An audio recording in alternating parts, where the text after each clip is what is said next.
దేవుని ఘనమైన నామమునకు మహిమ కలుగునుగాక.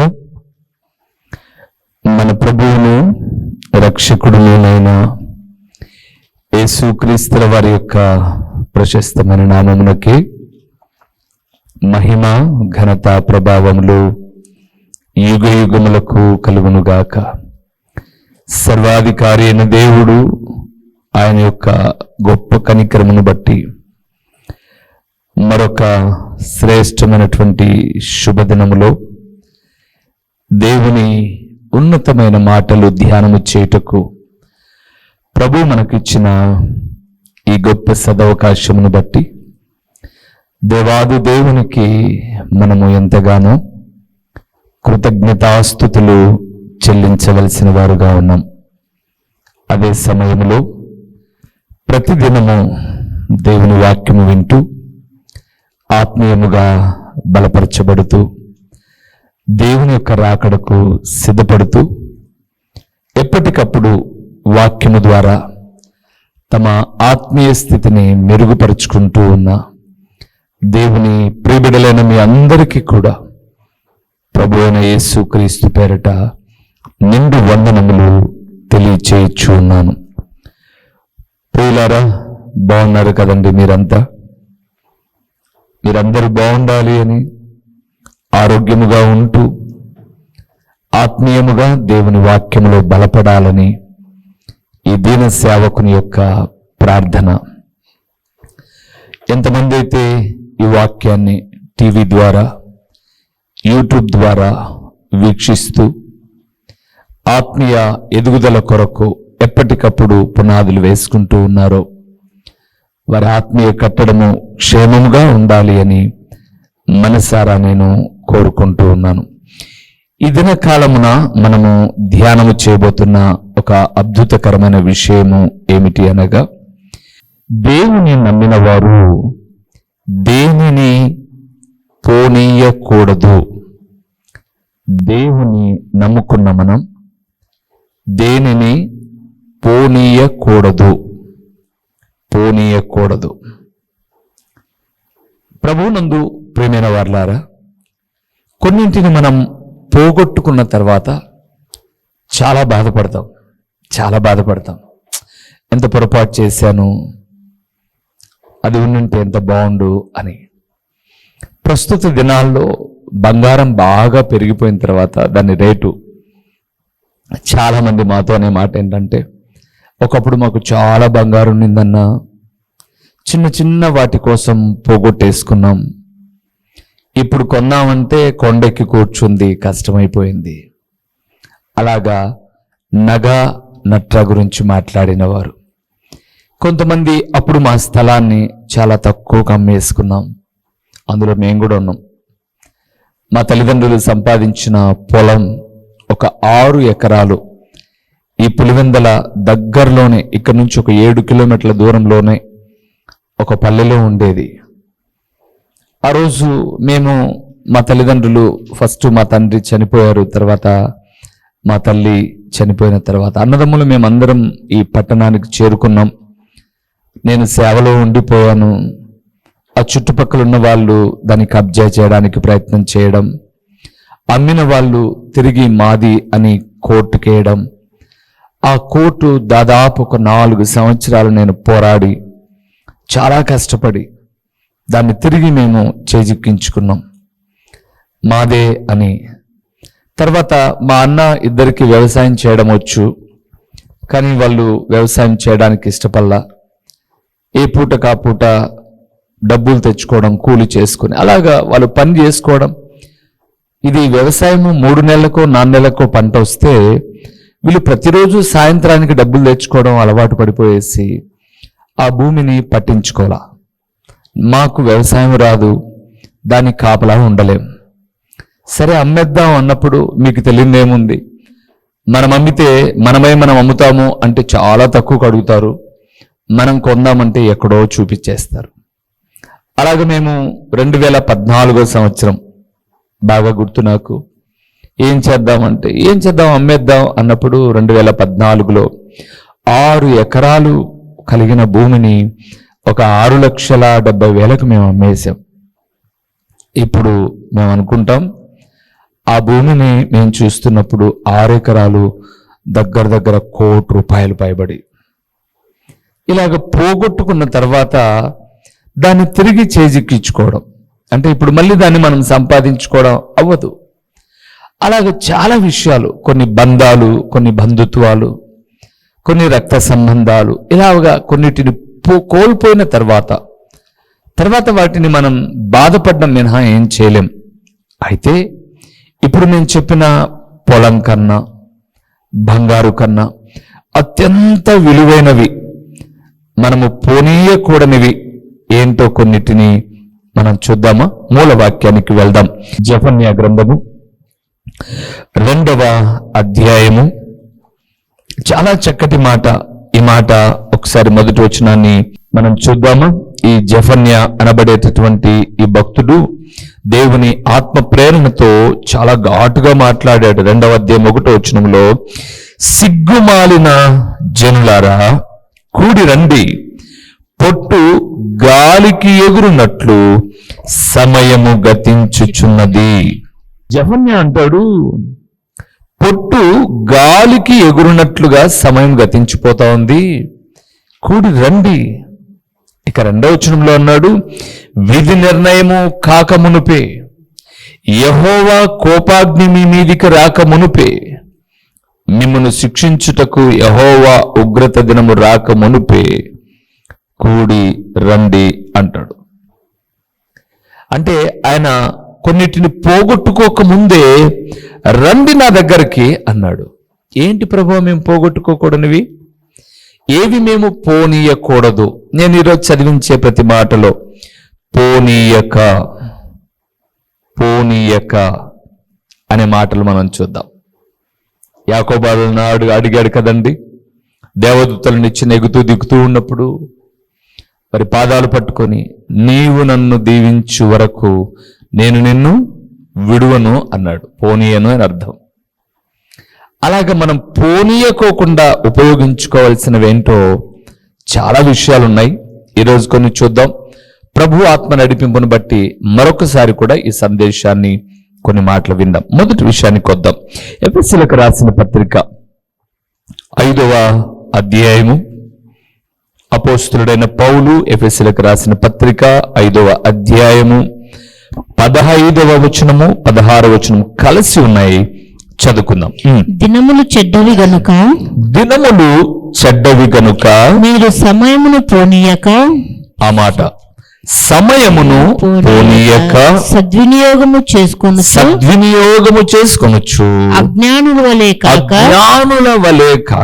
జ్ఞానుల వలె నడుచుకున్నట్లు జాగ్రత్తగా చూచుకొనుడి. చాలు ప్రియులారా, మొదటిదండి, దేవుడు తన దాసుడు అపోస్తలుడైన పౌలు ద్వారా ఎఫెసీ పట్టణములో ఉన్న దేవుని ప్రియ సంఘముతో మాట్లాడుతూ, ఓ దేవుని ప్రియ సంఘమా, దినములు చెడ్డవి గనుక సమయమును పోనీయక. దేని పోనీయకూడదు? సమయమును పోనీయక. ఈ మాట నేను నొక్కి చెబుతూ ఉన్నాను. ఇప్పటిదాకా నేను చెప్పాను చూడండి, బంగారును పోగొట్టుకుంటే కొనచ్చు, పొలాలను పోగొట్టుకుంటే ఒకవేళ మన తరం కాకపోయినా రాబోయే తరం ఏమైనా కొనవచ్చు, కొనకపోవచ్చు, అలాగ పక్కన పెడదాం. కోల్పోయిన సమయాన్ని మరలా ఎప్పుడూ తెచ్చుకోలేం. ఇప్పుడు మనం ఈ వాక్యం వినేటటువంటి వాళ్ళము ఒకసారి ఆలోచన చేద్దాం. బాల్యం, యవ్వనం, దాంపత్యం, అలాగే వృద్ధాప్యం, ఇలాగ దశలో ఉన్నారు కదండి. బాల్యంలో మనం గడిపిన సమయాన్ని తెచ్చుకోగలమా? ఇప్పుడు సాధ్యమా? మనకు అసాధ్యం. ఎప్పటికీ తెచ్చుకోలేం.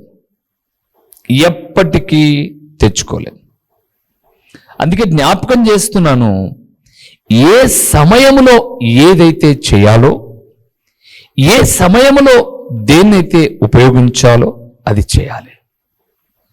ఇక్కడ అన్నాడు, సమయమును సద్వినియోగము చేసుకొనొచ్చు, అజ్ఞానుల వలె కాక జ్ఞానుల వలె నడుచుకొనుడి.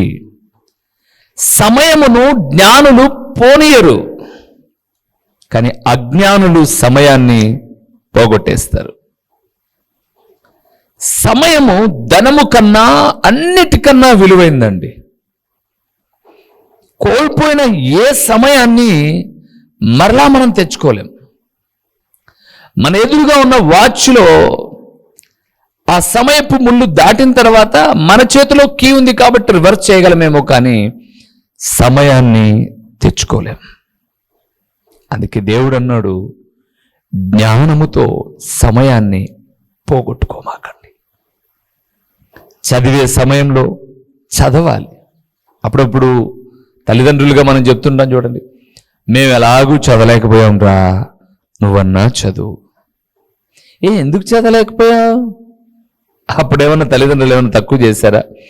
వాళ్ళేం తక్కువ చేయలే.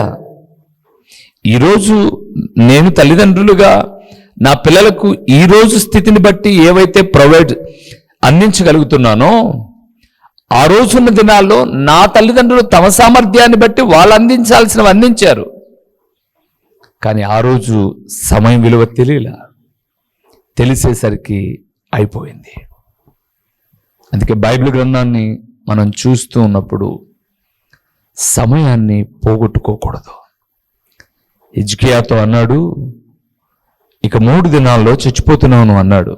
రాజుల 2వ గ్రంథం 20వ అధ్యాయంలో చనిపోబోతున్నాను, నీ ఇల్లు చెక్కబెట్టుకో అన్నాడు. నీ ఇల్లు నువ్వు చెక్కబెట్టుకో అన్నాడు. అనగానే 3 రోజుల్లో చచ్చిపోతున్నానంట, బిర్యానీ చేయించుకుందాం, బంధువులను పిలిపించుకుందాం, అందరికీ అప్పగింతలు ఇచ్చేలే ఆయన. ఇక సమయం లేదు అనగానే ఇమీడియట్గా తను చేసిన పని ప్రార్థన. వెంటనే గోడ తట్టు ముఖం తిప్పుకున్నాడు. తను ఎంత యథార్థంగా బ్రతికాడో దేవునికి గుర్తు చేశాడు. ఆ మాట చెబుతూ కన్నీరు కారుస్తూ ఉండగానే దేవుడు యెషయాతో అంటున్నాడు, వెనక్కెళ్ళు, అతనికి ఇంకా 15 సంవత్సరాల సమయాన్ని ఇస్తున్నాను, చెప్పు అన్నాడు. యెషయా వచ్చి చెప్పగానే ఏంటి గుర్తు? అయ్యా, సమయం ఇలాగ 10 మెట్లు నీడ ముందుకెళ్ళింది చూడండి, అది ఒక్కసారి వెనక్కి వచ్చేస్తుంది. దేవుడు తన బిడ్డలను సమయాన్ని ప్రార్థనతో, దేవుని వాక్యముతో సమయాన్ని పోగొట్టుకోకుండా, చాలామంది తల్లులు తండ్రులు, షుగర్ పేషెంట్స్, రకరకాలైన శరీర బలహీనతలున్న పెద్దలైన వారు, అయ్యా మేము ఉదయాన్నే ఏమి తినకముందే మీ వాక్యం వినడానికి సమయాన్ని కేటాయిస్తాం. ఎంత మక్కువ అండి వాక్యము మీద. చాలా సంతోషపడుతూ ఉంటాను నేను. సమయాన్ని పోనీయకూడదు. 2వ దానికి వద్దాం. సామెతల గ్రంథము 3వ అధ్యాయము, పోనీయకుము అనే మాట. నా కుమారుడా లెస్సైన జ్ఞానమును వివేచనను భద్రము చేసుకొనుము, వాటిని నీ కన్నుల ఎదుట నుండి తొలగిపోనీయకుము. మన సబ్జెక్టు పోనీయకుము. మొదటిది సమయమును పోనీయద్దు, రెండవది జ్ఞానమును పోగొట్టుకోవద్దు. జ్ఞానమును పోనీయక అన్నాడు. ఈరోజు లోకంలో మనం చూస్తున్నప్పుడు చాలామంది సైబర్ దొంగలు కనపడుతున్నారు కదండి.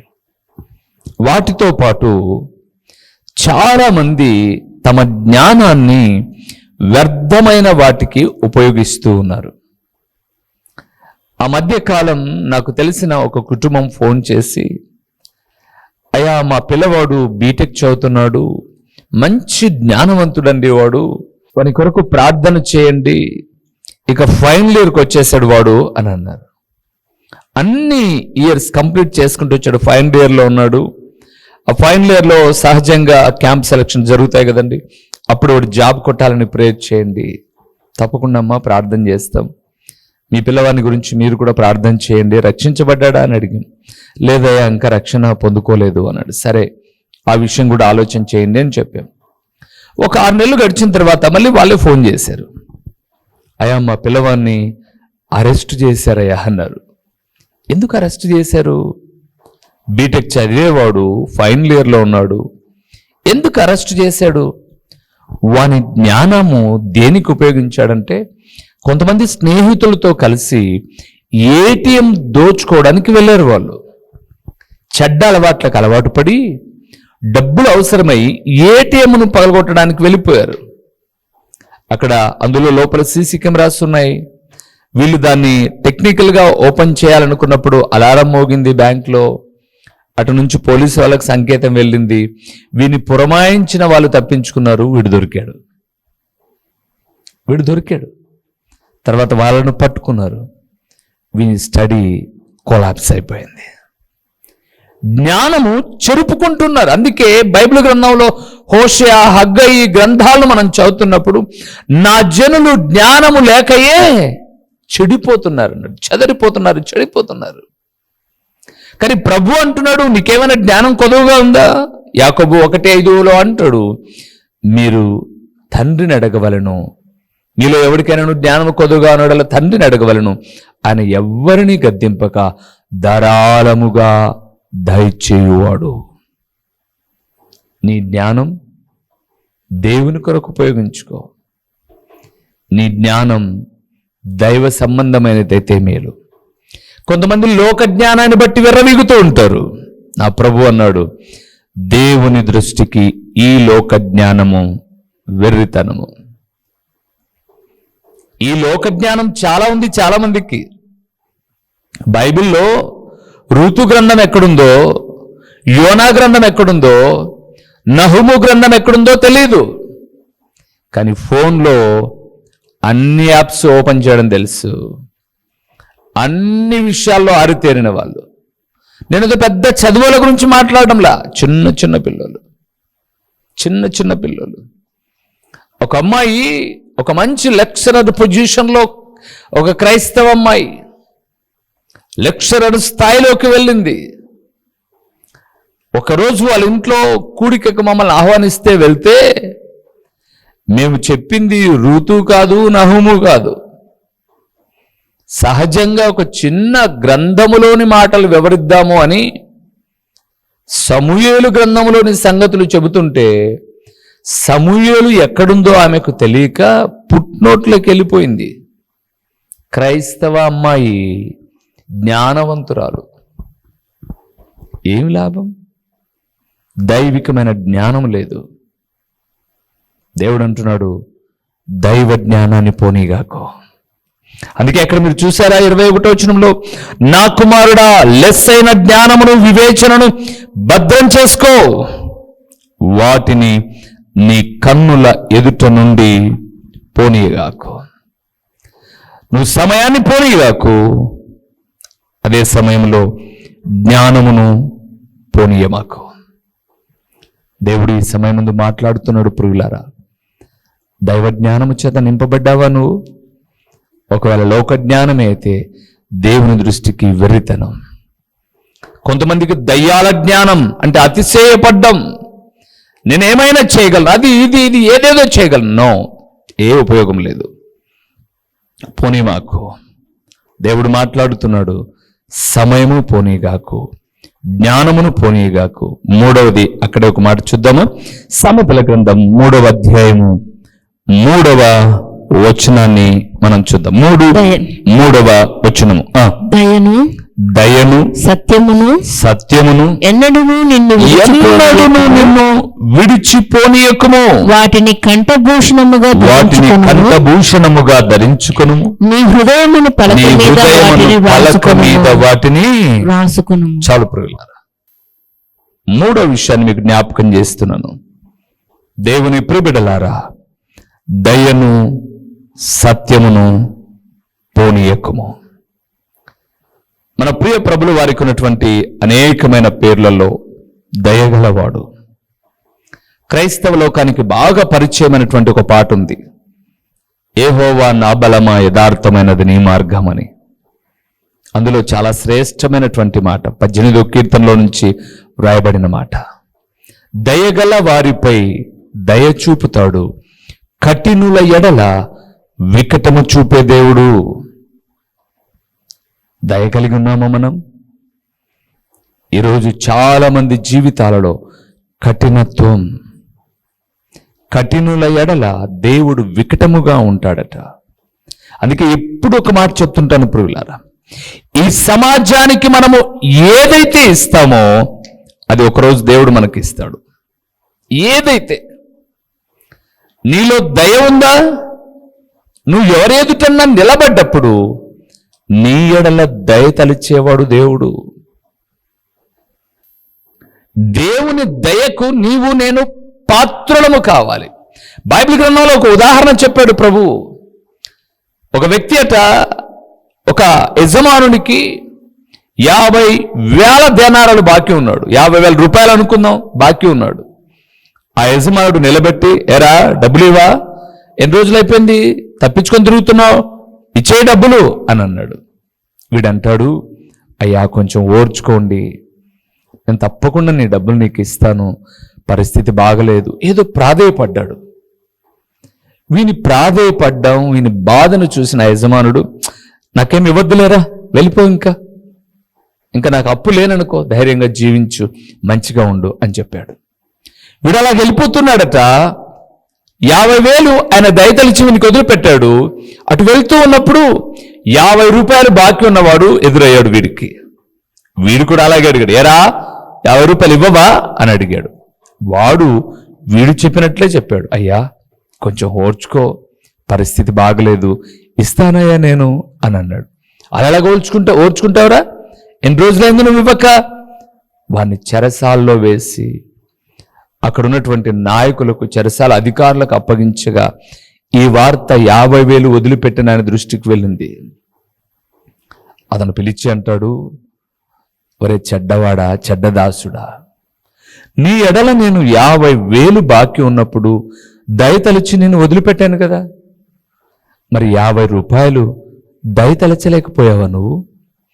చివరి కాసు చెల్లించు వరకు వినిపెట్టండి లోపల. దేవుని ప్రియబిడ్డలారా, మన ఎడల దేవుడు ఎంత దయ కలిగి ఉన్నాడు. ఎన్నో తప్పిదాల్లో, ఇబ్బందుల్లో, బాధల్లో ప్రభువా అని ఆయన పాదాలు పట్టుకున్నందుకు కనికరించి గొప్ప దేవుడు మన ఎడల దయ చూపితే, మనకు కూడా ఎవరో ఏదో మోసమో ఇబ్బందో కలిగించినప్పుడు మనము దయ తలచద్దా? అందుకే అన్నాడు, నా కుమారుడా, దయను సత్యమును ఎన్నడూ నిన్ను విడిచిపోనీయకు. సత్యమనగా ఏమిటి? ఒకరోజు పిలాతు అడిగాడు, సత్యమనగా ఏమిటి? ఏంటి సత్యం, సత్యమని మాట్లాడుతున్నావు?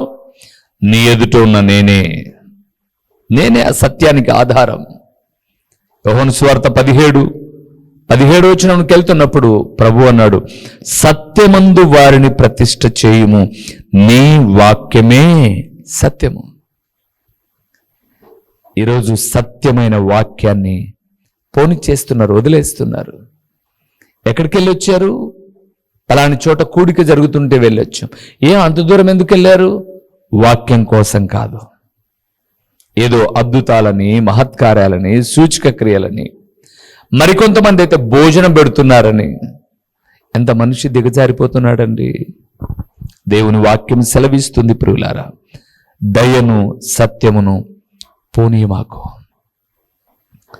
ఈ వాక్యం వింటున్న దేవుని ప్రియబిడ్డలారా, మీ దయగలిగిన మనస్సు ఎప్పుడైనా మీకు మేలు చేస్తుందండి. యేసు ప్రభుల వారు ఎన్నో ఉపమానాలు చెబుతూ వచ్చాడు. మీరు యాకోబు రాసిన పత్రిక తర్వాత మీరు చదువుకోగలిగితే అక్కడ ఒక చక్కటి వివరణ 2వ అధ్యాయంలో ఆయన చెప్తాడు. ఒక స్నేహితుడట, వాడు చాలా ఇబ్బందుల్లో ఉన్నాడు, అనారోగ్యంలో ఉన్నాడు. వచ్చి స్నేహితుడిని సహాయం అడిగాడు. ఇప్పుడు ఒట్టి మాటలు, క్రియలు లేని మాటలు, చలి కాసుకో, దుప్పటి కప్పుకో, ఇలాగ చెప్తారట కానీ చేయరట. అందుకే ఆయన అంటాడు, క్రియలు లేని విశ్వాసము మృతము అన్నాడు. వాడు ఇబ్బందిలో ఉన్నప్పుడు వాడి ఇబ్బందిని తీర్చడానికి కొంతైనా చేయుతనివ్వు. అది దయ. దయ అనేది క్రియలో కనపడేది. ఈ లోకంలో మనం చూస్తున్నప్పుడు యేసు ప్రభుల వారు తన జీవిత కాలములో 3.5 సంవత్సరాల ఆయన సేవ, 33.5 సంవత్సరాల జీవిత విధానంలో ప్రతి ఒక్కరి ఎడల ఎంత దయ కలిగి ఉన్నాడండి. ఒక విధవరాలు తన ఏకైక కుమారుడు చనిపోయి పాడి మీద ఎత్తుకొని వెళ్ళిపోతూ ఉంటే హృదయం చలించిపోయింది ఆయనది. పాడె ముట్టి ఆ బిడ్డను ఆ తల్లికి అందిస్తున్నాడు. దయగలిగిన దేవుడు. 2 అక్క చెల్లెళ్ళు తోడబుట్టిన వాడిని కోల్పోయామని కన్నీరు కారుస్తూ ఉంటే 4 దినాలు అయిపోయినా సరే లేపి వారి అందరిని కుటుంబాన్ని కలుపుతూ ఉన్నాడు. ఒక శతాధిపతి తన దాసుడు అస్వస్థతగా కుంగి ఉన్నాడు అని చెబితే దయతలిచి మాట సెలవిచ్చాడు. ఎన్ని చెప్పమంటారు ఇలాగ. ఆయన ఉపన్యాసం చేస్తూ ఉన్నప్పుడు 3 దినాలు ఆయన మాటలు మైమర్చిపోయి వింటున్న జనాలు ఇక దారిలో ఎక్కడైనా సొమ్మసిల్లిపోతారేమో అని దయ కలిగి వారికి మీరు ఆహారం పెట్టండి అన్నాడు. దేవునందు ప్రియులారా, ఆ వాక్యాన్ని, ఆ సత్యాన్ని పునాదులుగా వేసుకున్న క్రైస్తవ మిషనరీలు లోకానికి వచ్చి, ఒక మదర్ తెరీసా కావచ్చు, గొప్ప గొప్ప దైవజనులు ఈ లోకానికి వచ్చి, ఈ దేశానికి వచ్చి దయగలిగిన ఎన్ని సేవా కార్యక్రమాలు చేశారు. ఈరోజు మతము, బలవంతపు మార్పిడులు అని మన మీద ముద్ర రుద్దుతున్నారు. కానీ రుద్దుతున్న ప్రతి ఒక్క కుటుంబాలు చదివినది క్రైస్తవ పాఠశాలలో కాదా? ఎంత దయ కలిగి ఈరోజు ఒక నర్సరీ పిల్లవాడు స్కూల్లో చదవాలంటే ఎన్ని లక్షల డొనేషన్స్ కడుతున్నారు. ఒకప్పుడు క్రైస్తవ విద్యాలయాలు, దేవాలయాల వలె ఎంత విద్యను అభ్యసింపచేశారు. ఉచితముగా, ఆకలి తీర్చి. దేవుని ప్రియబిడలారా, దేవుడు అంటున్నాడు, సమయమును పోనీయకు, జ్ఞానమును పోనీయకు నీ కనులెదుట నుండి, దయను సత్యమును పోనీయకు. ఇంకేం పోనీయకూడదో తర్వాత సందేశంలో ధ్యానం చేద్దాం. తలలు ఉంచండి, కళ్ళు మూసి ప్రార్థన చేద్దాం. మహోన్నతుడైన దేవా, మహాగణుడైన పరలోకపు తండ్రి, నీ ఘనమైన నామమునకు స్తోత్రములు చెల్లిస్తూ ఉన్నాము నాయనా. దేనిని పోనీయక జాగ్రత్త పడాలో సూటిగా మీరు మాట్లాడిన కొన్ని మాటల కొరకు స్తోత్రములు. సమయమును పోనీయకుము, నీ కన్నుల ఎదుట నుండి జ్ఞానమును పోనీయకుము, దయను సత్యమును పోనీయకుము నా కుమారుడా, కుమార్తె అని మాతో మీరు సూటిగా మాట్లాడారు తండ్రి. వినిన ఈ మాటలు ఈ కొద్దిసేపటి వరకే కాక ఆ మాటలు మా హృదయంలో పదిలపరుచుకొని మా జీవిత దినములన్నిటిలో వాటిని పోనీయక మీకు సాక్షిగా బ్రతకగలుగుటకు సహాయం చేయండి. ఓ తండ్రి, ప్రకటించబడిన పరలోకపు సంగతులు వ్యర్థముగా పోకుండా సారవంతమైన నేలను పడిన విత్తనము వలె 30 60 100 మీరు ఫలింపచేయమని ఇప్పటికే సత్యమైన ఈ వాక్యము ఎడల దయ కలిగి మీ సన్నిధానములో ప్రార్థనా సహకారం అందించే బిడ్డలు ఎందరైతే ఉన్నారో, లేదా సహకారము ప్రార్థన అందించడానికి ఎందరి మనస్సులను మీరు ప్రేరేపిస్తున్నారో వారందరిని బట్టి మీకు స్తుతులు చెల్లిస్తూ మహిమ ఘనత ప్రభావములు మీరు పొందుకొనుమని యేసు నామములో అడిగి పొంది ఉన్నాము తండ్రి. మా చిరునామా దైవజనుడు బ్రదర్ ఓ రూబేన్ గారు, క్రీస్తు ప్రార్థనా మందిరం, డోర్ నెంబర్ 1-10-386, నగరిగుట్ట, పులివెందుల, కడప జిల్లా. మీ ప్రార్థన అవసరాల కొరకై సెల్ నంబర్ 9989067409.